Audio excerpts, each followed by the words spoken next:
અંકલેશ્વર નજીક national highway પર Mulad toll plaza નજીક આજે સવારના સમયે પસાર થઈ રહેલી હાઈવા ટ્રકના ટાયરમાં અચાનક આગ ફાટી નીકળી હતી। ચાલતી ટ્રકના ટાયરોમાં ધુમાડો નીકળતો દેખાતા ટ્રક ચાલકે સમય સૂચકતા દાખવી ટ્રકને સાઈડ પર ઊભું રાખી કેબિનમાંથી નીચે ઉતરી ગયો હતો। જોતજોતામાં ટ્રકના તમામ ટાયરોમાં આગ ફેલાઈ ગઈ હતી।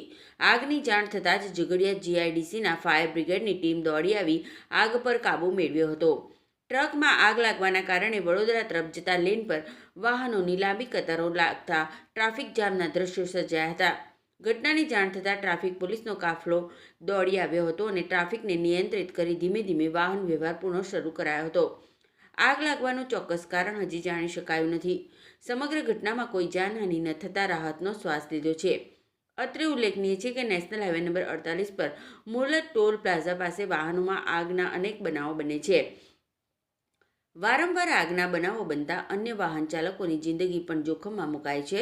ત્યારે મુલદ ટોલ પ્લાઝા પર કાયમી ધોરણે એક ફાયર ટેન્ડરની ફાળવણી કરવામાં આવે એવી વાહન ચાલકો માંગ કરી રહ્યા છે।